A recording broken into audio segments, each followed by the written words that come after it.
Mga kababayan, kamusta po? Si Kamanong po, ang inyong lingkod ay muli pong nagbabalik para po tayo magkomentuhan dito po sa Tambayang Makabayan.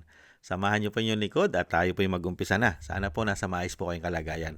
Ito po, komentuhan po natin. Ayon po kay John Vic, mga kababayan, ang pulburon daw po ay mas ligtas ang Pilipinas sa panahon daw po na tinatawag na bangag at bongit ng kanyang ate.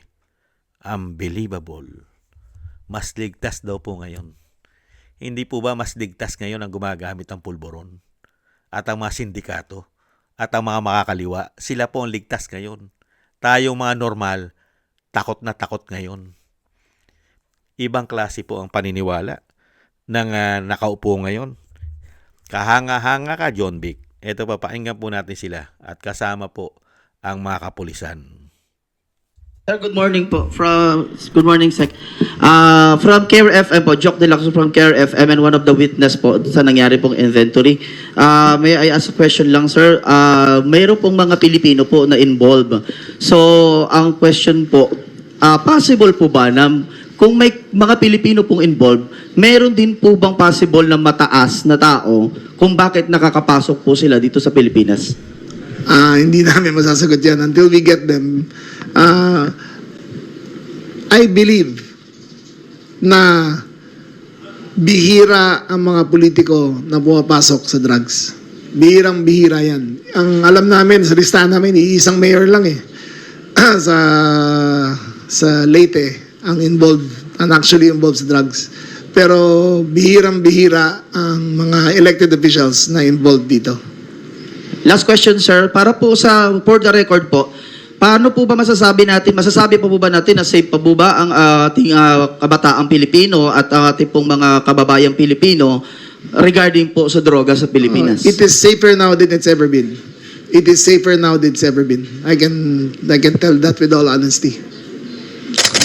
Yan po mga tambay. Safe na safe. Ibo ba? Ganyan po. Hindi po kasi sila sinungaling. At sila po yung nagsasabi ng katotohanan, mga kababayan. Kitang-kita naman po nila sa ating mga barangay at sa nangyayari po ngayon pagdating po sa bisyo na pulburon. Hindi po ba? Nakitang-kita naman po nila. Pati nga sa social media, pinopost na yung mga paggamit nila kung paano sila gumamit ng pulburon. Hindi po ba? Bilib na bilib po tayo dito po sa ating kapulisan at lalong-lalo po sa DILG Secretary na si John Vic. Kahanga-hanga po kayo, sir. Kahanga-hanga. Talagang sa panahon ni Bonget na tinatawag na bangag, ay safe na safe ang mga kabataan. Lalong-lalo po sa pulburon. Ligtas ang mga kabataan. Ligtas na sa pulburon. Kaya nga mga nakaraan taon, di ba nakaraan taon, nagrereklamo yung mayor ng Naga, si Lenny. Grabe raw talamak doon ang pulburon sa kanyang nasasakupan. Dahil daw po ang pulburon ay ubod na raw po ng mura. Nagmura daw kasi presyo. Mga kababayan. At ang mga sangkot pa raw mga naka-uniforme, di umano. At ayon naman kay John Vic, bihira naman daw po sa mga politiko na pumapasok dyan. Isa lang daw po yung nasa Leyte. Unbelievable. Tinanong nyo ba ang taong bayan? John Vic, tinanong nyo ba ang nangyayari sa aming mga barangay? Mapayapa ba ngayon ang taong bayan sa mga kriminal? Sa mga addictus? Mapayapa po ba? Sarit-samot nga ngayon Di po ba? Ang masasamang tao naglaganap na naman ngayon sa ating bansa. Sari-sari po. Nakawan dito, holdapan dito. Dahil nga po dumami. Dumami po ang gumagamit ng pulburon. Tapos nahandyan pa ang kahirapan. Sa sobrang hirap ng bansa, sa hirap po natin, kumakapit na naman sila sa pulburon at nagbebenta na naman ng karamihan sa kanila ng pulburon. Paano kami magiging safe? Saan po ba kami safe? Sa salita. Sa salita lang po kami safe, hindi po sa gawa. at hindi po namin nararanasan at nararamdaman yang safe na yan. Hindi po ba? Mismo nga, nakakapasok sa facility ng Malacanang ang pulburon. Di po ba last year, mismo yung dating tinanggal na secretary na si Bersamin, executive secretary, siya po mismo nagsabi na totoo na may nakapasok na pulburon sa facility ng Malacanang. Pero safe. Kaya nga po yung sinasabi natin, hindi kaya ang safe sa ating bansa yung mga gumagamit ng pulburon ang safe. Yung mga addictus ang safe. Yung mga magnanakaw, safe. Lalong-lalo yung magnanakaw sa gobyerno, safe. Hindi kaya? Mga smuggler, hindi kaya safe? Safe din kaya ang mga pulburon lord? At yung mga humahawak ng mga pogo, sa ngayon, safe? Sila po yata ang safe. Safe na safe po sa panahon ngayon. Hindi kaya, mga kababayan, sila ang safe? Pero tayong ordinaryong Pilipino, safe po ba tayo? Mas protektado nga nila ngayon ng mga addictus eh.